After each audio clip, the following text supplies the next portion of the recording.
Ciao amici, ben ritrovati. Parliamo di Colorverse, un'azienda coreana che ci propone degli inchiostri molto vari, ma soprattutto di alta qualità dal punto di vista del pigmento e della formulazione. Una formulazione che comunque è abbastanza coerente con il pensiero della casa, quindi tipicamente oleosa, direi quasi unta, grassa per certi versi. Non tutte le tinte, ma la maggior parte di esse. Una fra le collezioni più apprezzate è quella dedicata al Cosmo, che molto spesso viene venduta in duplice confezione, o meglio, una confezione sola che contiene due calamai, quello primario da 65 ml e quello più piccolo da 15 mm. Insomma, un pro e un contro. Oggi vi parlerò del Supernova, uno di quelli che a me piacciono particolarmente. Andiamo a scoprirli. Molto bella, dicevamo, questa collezione di Colorverse dedicata alle costellazioni, al cosmo, insomma. Però c'è anche il lato negativo che molto spesso sono abbinati questi inchiostri, abbinati il calamaio da 65 ml a quello da 15 e quindi l'esborso diventa un po' più impegnativo perché sono 36 euro circa al mercato attuale per 80 ml, ce lo porta ad un prezzo un po' elevato.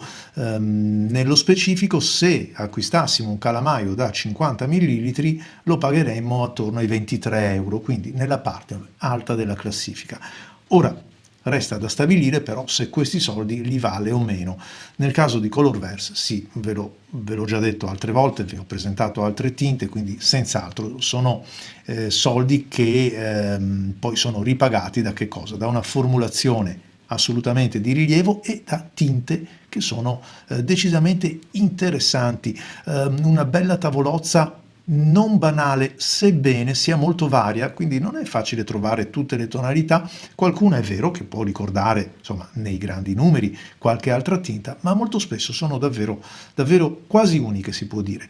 Una nota così, insomma, un po' negativa all'imboccatura. Il collo del calamaio è un po' ristretto, un po' risicato per alcune penne, soprattutto quelle più corpose, e poi anche l'impossibilità di arrivare a pescare le ultime gocce, perché nonostante una forma unica che quindi diciamo si paga nell'economia complessiva del prodotto, forse poteva essere maggiormente orientata alla funzionalità, quindi ad andare a pescare lì. Lo provo per voi su carta Rhodia come al solito con la punta extra fine della Prefonti della Platinum, ma poi lo vediamo alla prova anche di altre carte.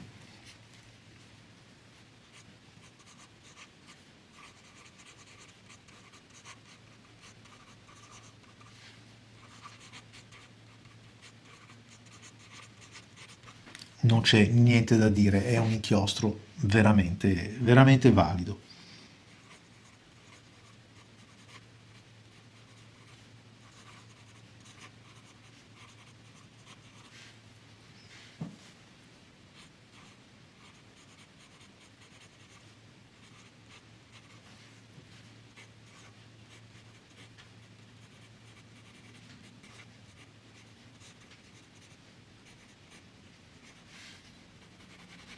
Massima scorrevolezza garantita, poi un blu bello deciso, ma non è neanche un blu, è proprio a metà strada fra l'azzurro e il blu, è un bluette, ma è anche, se riesco, chissà mai se ci riuscirò, ha anche ha delle componenti osservato in maniera di striscio, di taglio, quasi, quasi violacee, ciclamino, quindi non cangiante, però ve lo faccio vedere su altre carte e con altri pennini sulle quali questo aspetto viene ed emerge, insomma, con un pochettino più di chiarezza.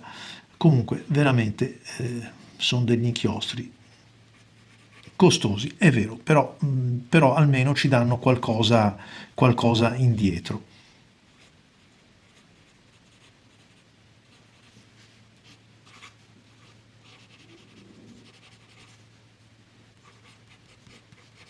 La scorrevolezza è veramente assoluta. Andiamo a vedere su qualche altra carta come si comporta. Qui siamo su Rhodia, l'ho provato su Clairefontaine ed ovviamente con un pennino ben più corposo, dato che si tratta di un doppio broad della Pelican. Come vedete il tratto prende consistenza, ma anche il colore acquista profondità, diventa più intenso questo blu, più pieno, il pennino poi ci mette del suo per anche diciamo dare una varietà, come vedete, in base a questo flusso che un doppio B richiama rispetto ad un pennino sottile.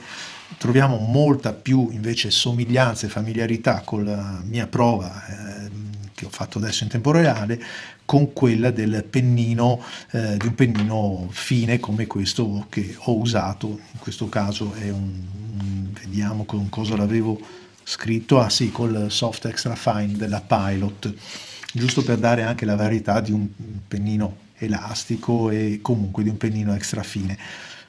Si comporta molto bene, è un pennino della Falcon, ama particolarmente gli inchiostri che riescono a lubrificare a dovere la punta, una punta decisamente sottile, anche graffiante per certi versi, veramente molto bella.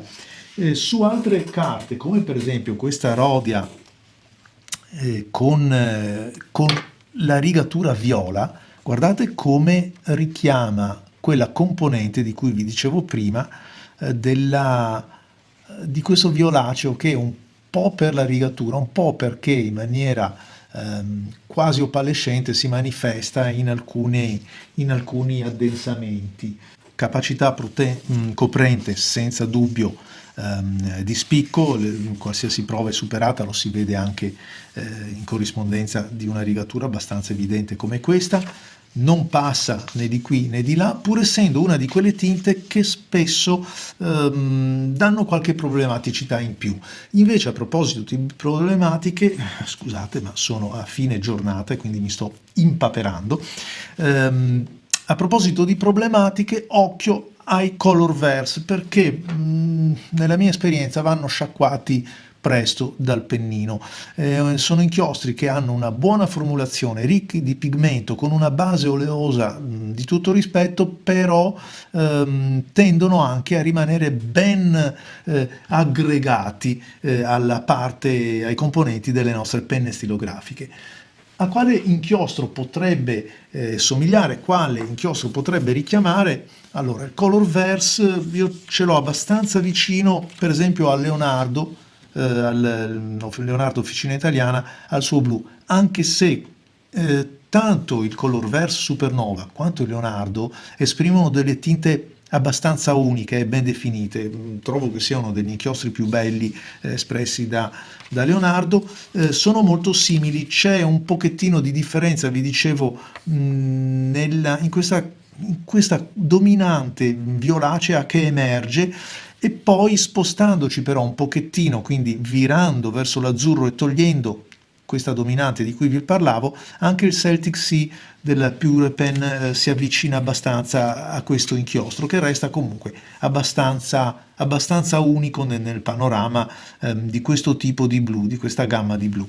A me piace molto, inutile dirlo, è un colore allegro, un colore spensierato, vicino anche ad altri, però la formulazione qui la spunta rispetto ad altri inchiostri e arrivo a preferirlo in funzione soprattutto di pennini molto sottili, extra fini, con i quali magari mi dedico un pochettino più alla parte calligrafica piuttosto che diciamo all'ordinaria grafia, allo scrivere quotidiano che utilizzo su altri pennini.